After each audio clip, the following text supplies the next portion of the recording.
Shalom, selamat pagi kepada semua jemaat yang dikasihi dalam Tuhan. Mari kita persiapkan diri kita masing-masing. Kita mau menyembah Tuhan di dalam roh dan kebenaran. Kita angkatkan penyembahan kita yang terutama.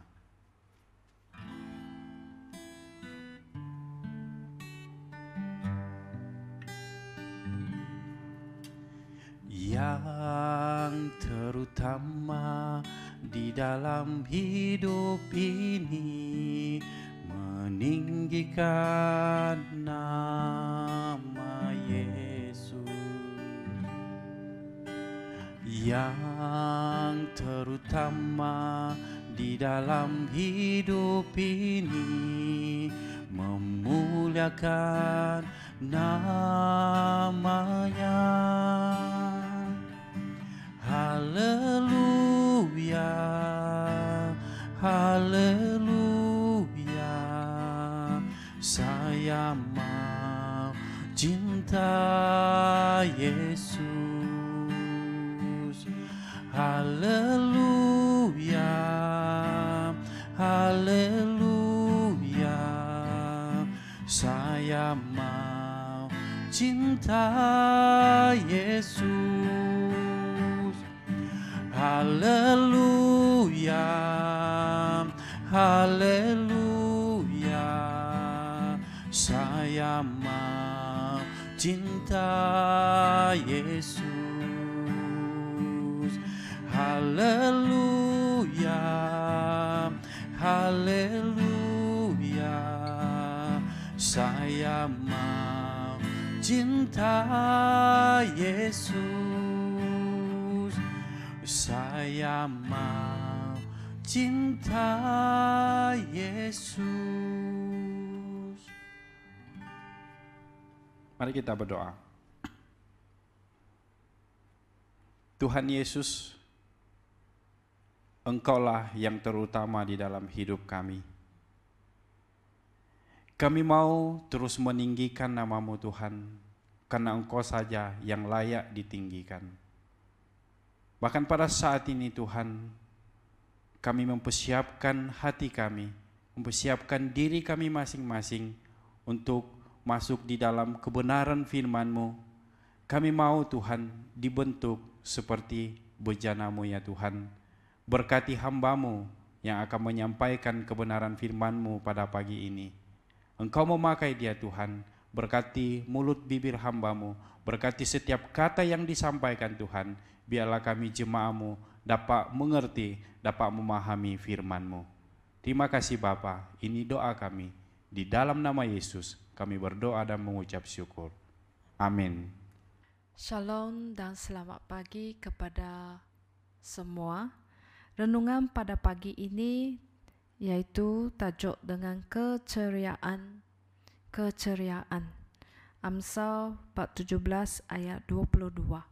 Saudara-saudari, adakah Anda hari ini berasa ceria? Atau kamu merasai ketakutan, merasai sedih dan sebagainya? Saudara-saudari, para dokter telah menemui bahawa tubuh jasmani dan jiwa kita amat berkait rapat. Oleh itu, ada dokter yang pernah melihat kesaksian yang berlaku pada pesakit-pesakit mereka, yaitu seseorang yang hampir menemui ajalnya tiba-tiba menjadi semangat dan umur mereka dapat dilanjutkan. Apakah rahsia kepada para pesakit ini? Kenapa mereka dapat bersemangat semula dan dapat hidup lebih lama? Oleh kerana mereka ceria. Kita pernah melihat mereka yang menghidap penyakit kanser. Mereka sengsara, tidak ada selesa hendak makan. Mereka sentiasa di dalam dilema. Berasa sedih hati, berasa takut, adakah masih ada hari esok. Mereka sentiasa berfikiran positif. Beberapa tahun yang lepas, di sebuah artikel yang saya baca tersebut, kesaksian seorang wanita yang menghidap kanser otak. Walaupun begitu, dia tidak pernah putus asa untuk berdepan dengan penyakitnya. Dia tabah dan sentiasa ceria menghadap segalanya. Dan yang paling menakjubkan ialah dia telah mendaki Gunung Kinabalu untuk beberapa kali sepanjang dia menghidapkan penyakit kanser. Dia berkata, tiada yang dapat melemahkan saya asalkan saya mempunyai hati yang ceria. Saudara-saudari sekalian, ramai pesakit yang putus hadapan apabila mereka menghadap penyakit yang teruk. Mereka menyendirikan dan seakan-akan telah putus asa untuk berjuang dalam kehidupan bagi hari keesokannya. Lalu kematian datang lebih awal daripada waktu yang sepatutnya. Mungkin kita akan tertanya-tanya, apa kaitnya keceriaan dengan penyakit yang kita hadapi? Ya, sebenar jika kita menghadapi penyakit yang dengan penuh keceriaan, maka kita bersemangat. Pada saat itu, seluruh otak kita, perasaan kita, emosi kita sentiasa berjuang untuk kesembuhan. Di dalam Amsal 4:17 tertulis, hati yang gembira menyehatkan badan, hati yang sedih melemahkan semangat.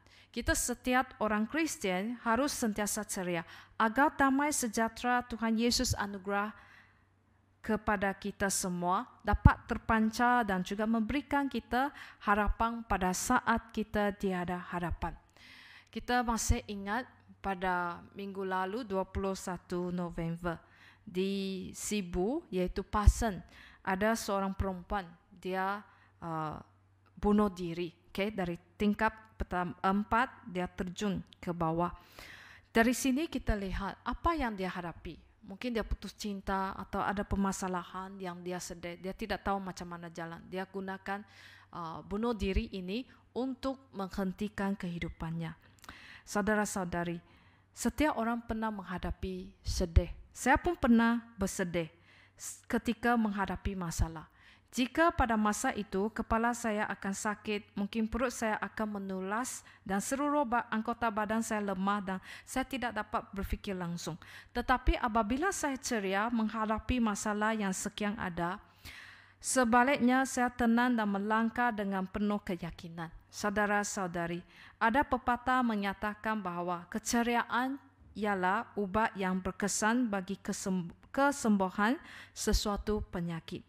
Di dalam firman Tuhan Amsal 17 ayat 22 telah memberitahu kita bahawa hati yang gembira menyehatkan badan, hati yang sedih melemahkan semangat. Betul sekali. Inilah petuahnya bagi kita untuk memiliki kehidupan yang sehat. Kita harus sentiasa berasa gembira. Tidak kira kita menghadapi apa masalah yang sukar ataupun senang. Biarlah kita datang kepada Tuhan. Kerana kegembiraan itu akan menyegarkan otak kita untuk berfikir dengan positif. Jadi saudara-saudari sekalian, seorang rakan karib saya pernah menasihati dengan saya, kalau sedih pun masalah itu tetap ada juga. Kenapa kamu tidak mau pilih untuk keceriaan agar kehidupan kita ini menjadi lebih tenang? Jadi pada saat ini, adakah kita menghadapi pelbagai masalah yang menyebabkan diri kita tidak mendapat keceriaan? Bagaimana kita harus berdepan dengan segala masalah yang kita hadapi itu? Jadi saudara-saudari, jangan putus asa, tetap belajar untuk menceriakan hidup kita dan biarlah kita sehat dan kita terus dapat melayani Tuhan. Biarlah kita bersemangat kerana Tuhanlah yang baik mencipta kita. Biarlah hidup ini untuk kemuliaan Tuhan. Amin.